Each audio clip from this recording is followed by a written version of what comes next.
Hi, this is Vince Reilly, your more informative art instructor. So why is it some people can draw really well, and the rest can draw a bit, but it more often than not looks rather weird? The first reason people believe they can't draw is they believe they can't draw. This was made very clear to them at school by teachers who couldn't teach for shit, and so these people have been put off drawing and painting for life. Which takes us to the second reason. If you never draw, you never get better at drawing. But then again, some people have tried to draw quite a lot, and it still looks a bit weird.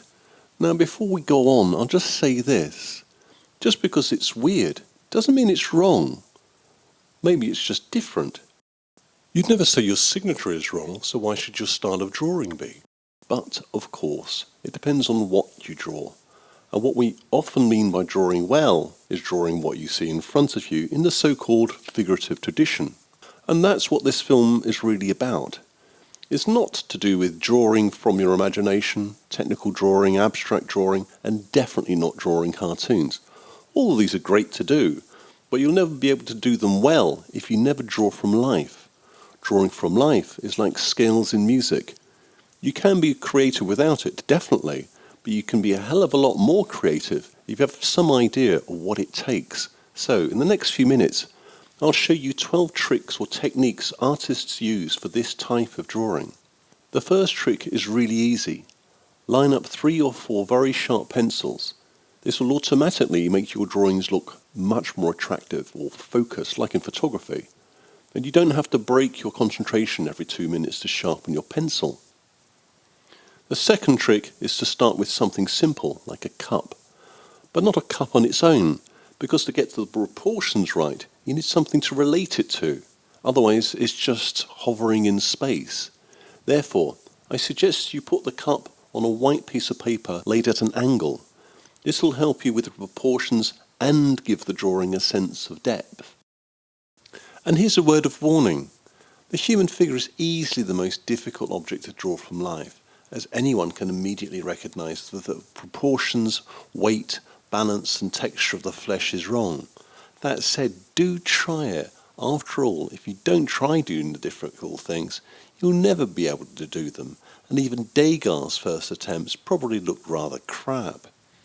The third trick is really what makes the difference between being able to do this kind of drawing or not, because it is fairly difficult to understand and to really put into practice, and it's this. Do not draw a cup, but this cup.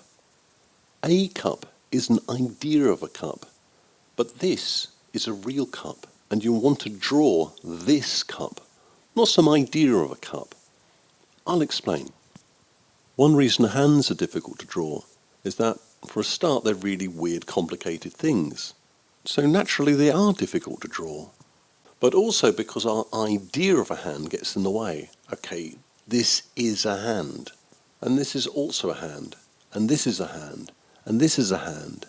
But if you only draw the shape that you see, an image of a hand will eventually form, and you will draw that particular hand. It's then a portrait of that individual hand, as individual as a portrait of a person's face. So back to our cup. A cup is round at the top, flat at the bottom, curved at the sides, and has a handle. Now, if you put these elements together, you have a typical Picasso. Well, that's great, but it's not what we're trying to do here. The trick is, don't try and draw the cup. Only draw the shapes of what you see, and trust me, a cup will emerge. Drawing is not to see with your brain, but to see with your eye. And so to trick number 4. Do keep in mind that a cup is usually symmetrical, so you want to keep the 2 sides vertically the same. But remember that horizontally, the top half of the ellipse will be just a little bit smaller as it is further away. Also, do keep a close eye on shapes like ellipses, as the outer curves can be more pronounced than they seem. The 5th trick is how to get the angles right. We all know the cliched image of the artist closing one eye and holding a pencil at arm's length. Now, this is a great trick for 2 reasons.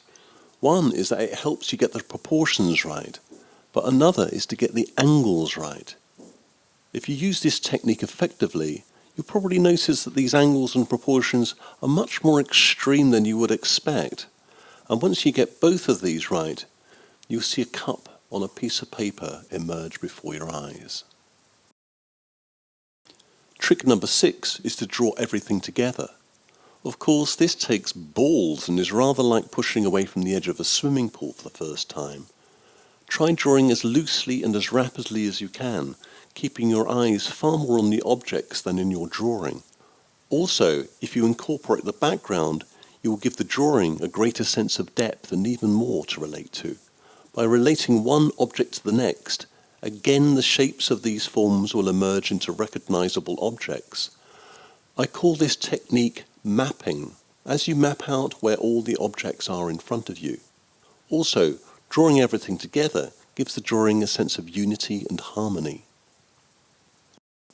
Trick number 7 is, please don't start shading and highlighting or getting into too many details, or at least until you get good at getting the shapes and proportions right.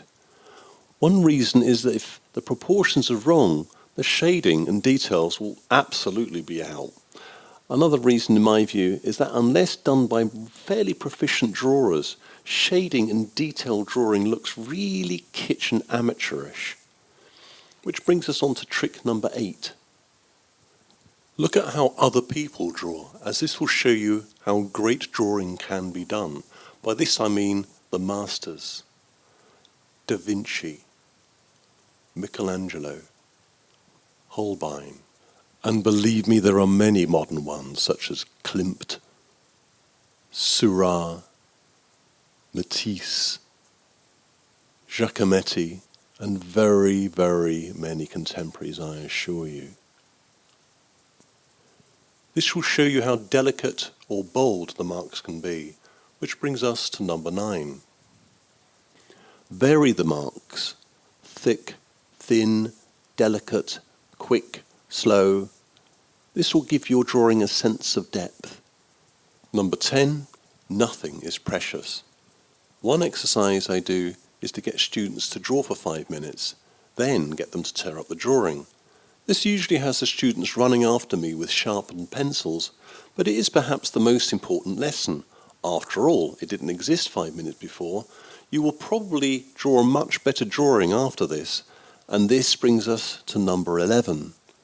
Draw. Do not do a drawing. The point of drawing from life is to see and explore what is in front of you, not to come up with a picture to hang on the wall. Of course, if you end up with a drawing that you really like, then fine, but to me this is arbitrary. The difference this makes to your drawing is that you should simply explore the objects by drawing, not to do a pretty image you can put on a gilt frame and hang above your fireplace for your friends to admire and enemies to envy. It's like doing something for money. Drawing something to put up on the wall is all you're going to get, but you won't get any better at it. Also, if you draw a lot, you're going to have a lot of drawings, and eventually you're going to have very, very nice drawings to hang on your wall. And lastly, trick number 12, explore different materials and surfaces. For pencil drawing, try cartridge paper, or for charcoal, chalk or compressed charcoal, try postage paper or coloured paper. Avoid ever using rubbers, or make them completely redundant by exploring pen and ink. So that's my 12 essential tricks on how to improve your drawing. Drawing from life reveals the beauty, depth and strangeness of the world around us, and this can only help when you are doing other creative things like photography, painting, design or photoshopping. You'll see that if you use and believe in these techniques honestly and self-critically, you will inevitably believe that you too can draw. I thank you for listening, welcome any comments, and can you draw? Of course you can.